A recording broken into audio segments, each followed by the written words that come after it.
하나님 아버지, 세상과의 영적인 전쟁에서 주님으로 인하여 승리하기를 원합니다. 참된 평안을 주시는 주님께서 나의 마음을 평안으로 인도하옵소서. 진정한 평안은 영적 전쟁이 끝나고 주어지는 것이 아니라 치열한 전투 가운데서 주어지는 것임을 알게 하옵소서. 영적 전쟁은 보이지 않는 영적 세력과의 싸움임을 알고 눈에 보이는 사람을 해치려는 마음을 버리게 하옵소서. 예수님의 이름으로 기도합니다. 아멘. 다 같이 찬송가 435장 함께 찬양하시겠습니다.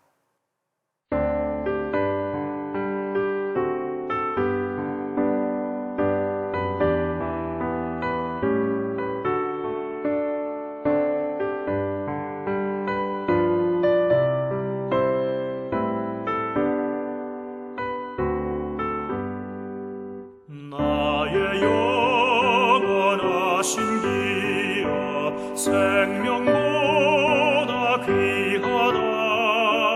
나의 갈 길 다가도록 나와 동행하소서. 주께로 가까이 주께로 가오니 나의 갈 길 다가도록 나와 동행하소서. 세상 복이 아니라 모든 병을 버리고 험한 길을 가는 동안 나와 동행하소서. 주께로 가까이 주께로 가오니 나의 갈 길 다가도록 나와 동행하소서.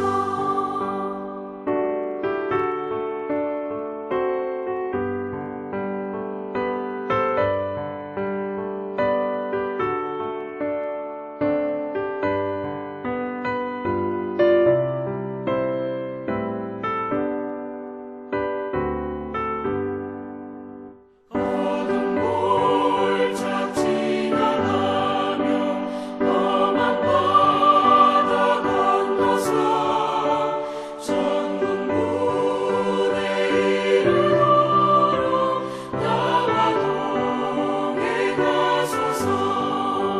주께로 가까이 주께로 가오니 나의 갈 길 다가도록 나와 동행하소서.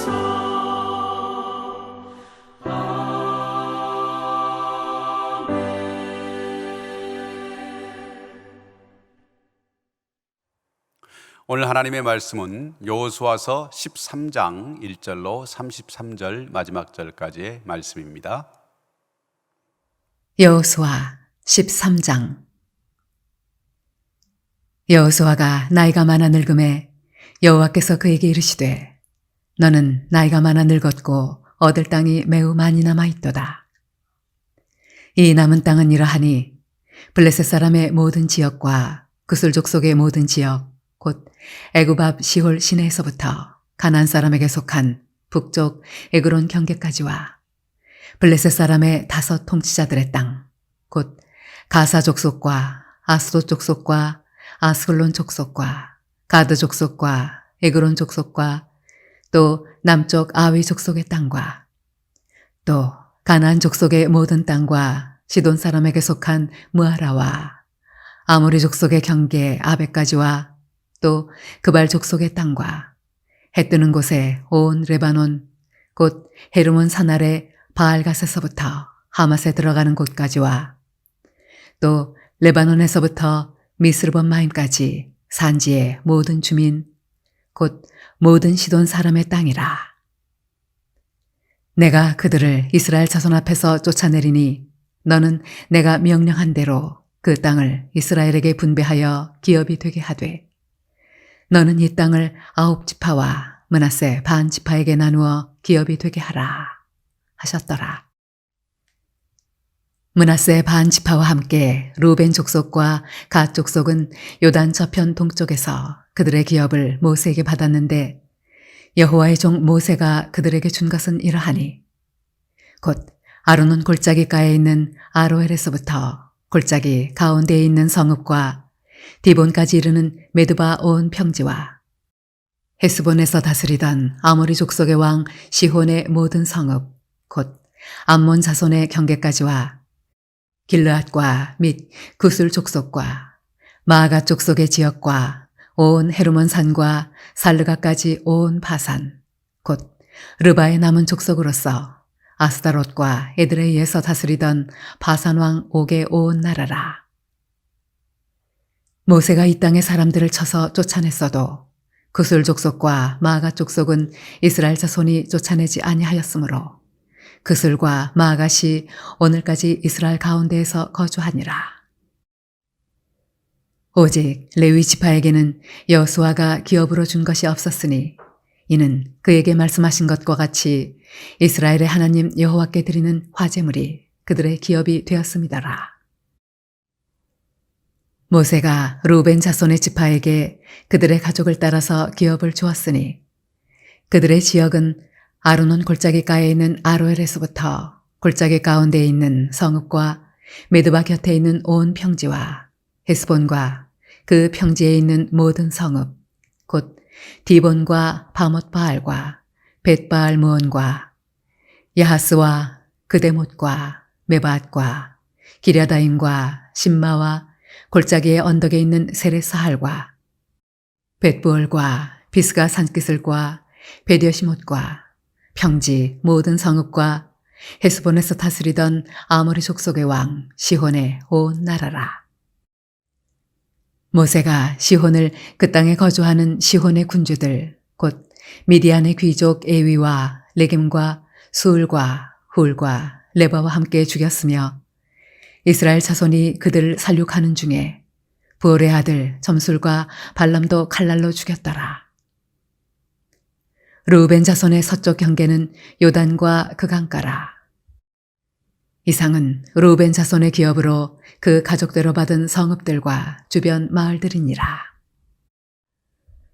모세가 갓 지파 곧 갓 자손에게도 그들의 가족을 따라서 기업을 주었으니 그들의 지역은 야셀과 길르앗 모든 성읍과 암몬 자손의 땅 절반 곧 라빠 앞에 아로엘까지와 헤스본에서 라맛 미스베와 부도님까지와 마하나임에서 드빌 지역까지와 골짜기에 있는 베타람과 벤니므라와 숫곳과 사본 곧 헤스본 왕 시혼의 나라의 남은 땅 요단과 그 강가에서부터 요단 동쪽 긴네렛 바다의 끝까지라.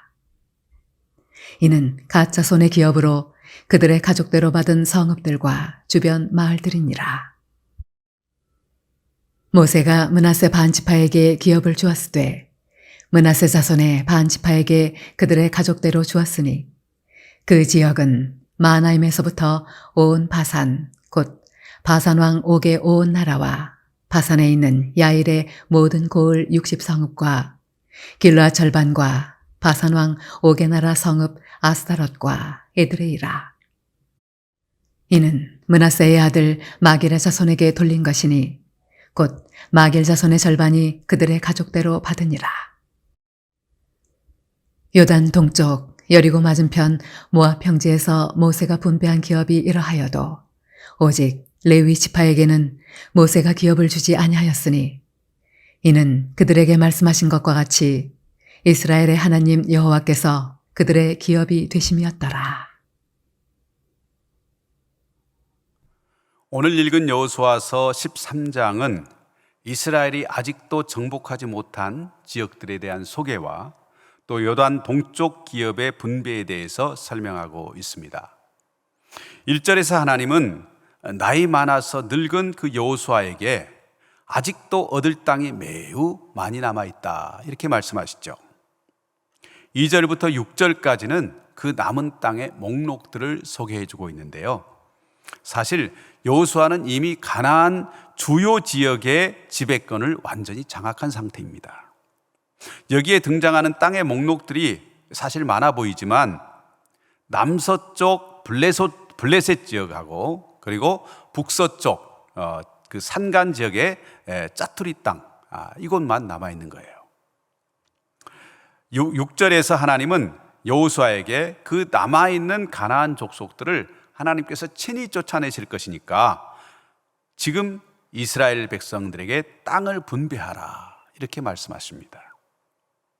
이스라엘 각 지파에게 땅을 분배하면서 가장 먼저 요단 동편 기업을 분배했죠. 요단 동편은 아모리 왕 시혼과 바산 왕 오그의 땅이었어요. 시혼의 땅은 사해가 있는 남쪽 지역이었고요, 오그의 땅은 갈릴리 호수 북쪽에 있는 북쪽 땅이었습니다. 모세는 요단강 동편 지역의 이 땅들을 르우벤 지파, 그리고 갓 지파, 그리고 므낫세 반 지파에게 나누어 줬습니다. 먼저 르우벤 지파가 차지한 땅은 아모리 왕 시혼이 다스리던 지역이었죠. 요단강 동편에서도 가장 남쪽에 해당하는 지역이에요. 그리고 갓 지파의 땅은 르우벤 지파의 땅 바로 위에 있는 땅입니다. 그리고 므낫세 절반 지파에게 준 땅은 그 북쪽에 바산 왕 옥이 다스리던 땅이었습니다. 요단 동편에서도 제일 북쪽에 있는 땅이죠. 즉 요단 동편 갈릴리에서 사해 아래쪽까지 그 지역을 3등분해서 맨 아래에는 르우벤, 그리고 중간에는 갓, 그리고 맨 위에 므낫세 절반 지파에게 그 땅을 할당해서 나누어 줬다라는 말이죠. 본문에는 이 분배 과정이 두 번 반복되고 있는데요. 우선은 8절에서 14절까지 요단 동편에 있는 그 땅들 어디가 분배되었는지를 대략적으로 소개합니다. 그러면서 14절에서는 레위인들이 분깃이 없다고 하는 사실을 기록하고 한 단락을 맺습니다. 그 다음에 15절부터 33절까지는 다시 한 번 더 그 요단 동편 땅의 분배 내용을 기록하는데요. 이때는 자세하게 각 지파별로 어디를 얻었는지 설명하고 있습니다. 첫 번째 기록에서는 윤곽을 보여주고요, 두 번째 기록에서는 구체적인 모습을 설명하고 있는 것이죠. 여러분, 이 기록은 여호수아서가 가지고 있는 독특한 기록 양식인 반복이라고 하는 그런 특징을 우리에게 보여줍니다. 본문의 표현에 의하면 땅은 지파별로 분배돼요. 그런데 구체적으로는 가족대로 주어집니다. 즉 언약의 성취물인 이 땅이라고 하는 유업이 가족 단위로 분배되었다라는 말이죠. 여기서 중요한 문제는 어떤 땅을 누구에게 주었느냐 하는 것이에요.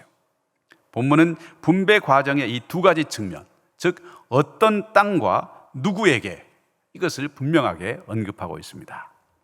이것은 나중에 여호수아나 땅 분배 과정에 참여했던 사람들이 다 죽고 난 후에 혹시라도 있을지 모르는 그 땅의 소유권으로 인한 분쟁, 그 다툼을 방지하기 위한 제도적인 장치다, 이렇게 말할 수 있겠죠. 다른 지파가 그 땅의 소유권을 침범하지 못하게 하기 위한 장치입니다. 법적인 효력을 갖는 일종의 계약서와 같은 역할을 하는 것이죠. 영원히 그 소유를 옮길 수 없도록 기록으로 그 소유권을 확인해 놓은 거예요. 오늘 본문은 이 누구에게를 규정하면서 가족대로라고 하는 말을 반복해서 계속 사용하고 있습니다. 즉 분배되는 땅이 개인이 아닌 가족에게 주어진 거예요. 한 개인이 소유하는 것이 아니라 가족이 공동으로 소유한다, 이렇게 분명하게 못 받고 있습니다. 여러분, 오늘 본문 15절을 볼까요? 모세가 르우벤 자손의 지파에게 그 가족을 따라서 기업을 주셨으니. 여러분 24절도 보세요. 모세가 갓 지파 곧 갓 자손에게도 그 가족을 따라서 기업을 주셨으니. 그리고 29절 역시도 보면 므낫세 자손의 반 지파에게 그 가족대로 주었다, 이렇게 기록하고 있어요. 여러분, 이 두 지파 반에게 주어진 땅은 서로 다릅니다. 위치도 다르고요. 넓이도 성읍의 수요도 또 땅에 기름지고 척박한 정도도 서로 달라요. 그런데 동일한 한 가지가 있어요. 그것은 뭐냐? 가족을 따라서 주어졌다라는 점이에요. 한 가족이 5명이든지 12명이든지 땅은 그 가족에게 분배된 것입니다. 모든 재산권과 법적인 책임이 개인에게 주어지는 우리 현대인들의 입장에서 볼 때는 상당히 생소하고 낯선 장면일 수 있어요. 하지만 하나님은 약속 성취의 결과물인 이 땅을 가족대로 나누어 주셨습니다. 여러분, 무슨 의미일까요? 하나님의 복을 받아 누리는 기초 단위가 가족이라는 사실을 우리에게 나타내 주는 거예요. 하나님은 에덴 동산에서 아담에게가 아니라 아담과 하와 그들의 가정에 복을 주셨어요. 민수기에서는요, 이스라엘의 수를 헤아리면서 가족대로 그 수요를 헤아렸다, 이렇게 기록되어 있습니다. 가족은 하나님과의 계약을 맺는 공동체의 최소 단위임과 동시에 그 계약을 통해서 주어지는 복을 누리는 최소 단위이기도 하다 하는 말이에요. 세상에서 가장 아름다운 모습은 누가 뭐래도 아내를 따뜻이 껴안고 축복하고 있는 남편의 모습입니다. 자녀의 머리에 손을 얹고 온 마음을 다해서 축복하는 아버지의 모습이에요. 남편을 위해서 간구하는 아내의 기도, 또 아버지를 위해서 간구하는 자녀의 기도, 그 기도를 하나님은 결단코 외면하지 않으십니다. 우리가 하나님 외에 가장 우선적인 관심을 두어야 할 곳이 있다고 한다면 그게 바로 가정입니다. 물론 쉬운 일은 아니에요. 우리는 이미 수십 년 동안 개인 중심, 자기 중심적으로 사는 데에 익숙해져 있기 때문이에요. 과거에는 서양인들이 개인주의적인 성향이 강했어요. 그런데 우리 민족은 개인보다는 공동체를 중시하는 그런 문화였죠. 그래서 그 사고방식이 계속 전해 내려왔어요. 그런데 요즘에는요, 그게 거꾸로 되어버리고 말았어요. 서구인들은 철저히 가정 중심이 되었어요. 그런데 반면 우리 사회는 지나치게 개인주의와 이기주의가 확산되었습니다. 생각과 말은 가정 중심인데요, 실제로는 그렇지 못한 것이 우리의 현실이죠. 사랑하는 서림 가족 여러분, 여러분의 관심을 가정에 두십시오. 왜냐하면 가정에 하나님의 복이 주어지기 때문입니다. 바로 그곳에 더불어 누릴 영원한 유업이 주어지기 때문이에요. 공부하는 시간 잠시 접어두어도 좋습니다. 돈 버는 시간을 잠시 늦춰도 괜찮아요. 그냥 서로를 바라보는 시간, 시시콜콜한 일들을 서로 얘기하는 시간이 우리의 삶에서 더 값지고 더없이 소중한 시간일 수 있습니다. 가족과 함께 보내는 시간이나 가족을 향한 관심은 그 즉시 어떤 결과물로 나타나지 않을 수 있어요. 그래서 당장 눈앞에 이익을 가져다 주는 그 일에 마음과 생각을 빼앗길 수 있습니다. 그러나 여러분, 가족과 함께하는 시간은 그와 같은 수치나 값으로 따질 수가 없어요. 우리는 가정에서 하나님을 경험할 수 있어야 합니다. 가정 안에서 하나님의 은혜와 복을 누리며 사는 삶을 훈련해야 합니다. 교회에서 인정받는 성도가 되는 거 중요하죠. 직장이나 사회에서 인정받는 그리스도인이 된다면 그것도 정말 가치 있는 일이에요. 그러나 가정에서 배우자와 자녀에게, 그리고 부모에게 인정받는 그리스도인이 되는 것은 훨씬 더 중요하고 가치 있는 일이에요. 그만큼 어렵기 때문이죠. 저는 목사이면서도 또 선교사이면서도 이 일이 얼마나 어려운지를 날마다 실감하면서 살고 있습니다. 그러나 여러분, 결코 포기할 수 없는 일이에요. 여러분, 배우자의 필요를 채워주세요. 자녀들의 필요에 민감하시기 바랍니다. 필요는 그 물질적인 것만을 의미하잖아요. 감정적, 정서적, 육체적인 필요가 있어요. 지적인 필요를 포함합니다. 성경은 가정의 기초 단위를 남편과 아내로 규정합니다. 자녀의 경우에 성장할 때까지는 한 가정의 울타리 안에 있지만 성장해서 결혼하면 또 다른 가정을 형성해서 떨어져 나가죠. 그래서 가정의 가장 중요한 구성원은요, 남편과 아내입니다. 이 부부관계는 신약에서 그리스도와 교회의 관계로 비유되고 있습니다. 주님이 교회를 위해서 자기 몸을 주신 것처럼 남편은 아내를 그렇게 사랑하라는 거예요. 그 어떤 가치보다도 아내를 우선에 두고 귀히 여기라 하는 말씀이죠. 공동체 안에 다른 지체를 섬기는 시간보다 아내를 섬기는 시간이 더 중요합니다. 마찬가지로 아내도 남편을 주님을 섬기듯 섬겨야 합니다. 사라는 아브라함 자기 남편을 주님이라고 불렀어요.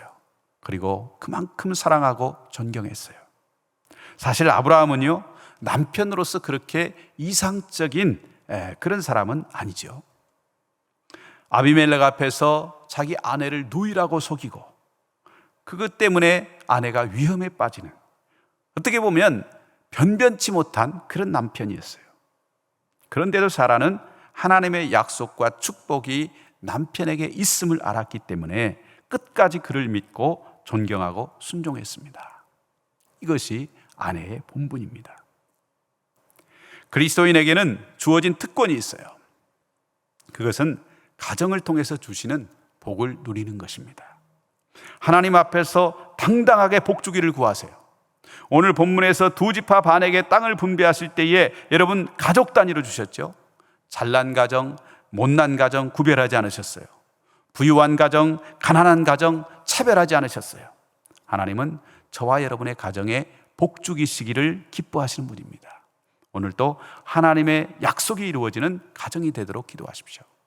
하나님의 복을 누리는 아름다운 가정, 언제나 하나님을 경외하고 믿음의 지경을 넓혀가는 그런 가정이 되시기를 간절히 기도합니다. 기도하겠습니다. 여호수아가 나이가 많아서 늙었지만 여전히 여호수아와 함께 하시며 남아있는 땅의 대적들을 쫓아내시겠다고 말씀하신 주님, 우리가 나이가 많아 늙을 때에도 우리와 함께 하시고 끝까지 승리를 주실 줄 믿고 이 새벽에 주님을 찬양합니다. 오늘 말씀 가운데에서 여호수아를 통해서 요단 동편의 땅을 분배하실 때에 그 땅을 가족 단위로 나누어 주신 의미를 생각해 보았습니다.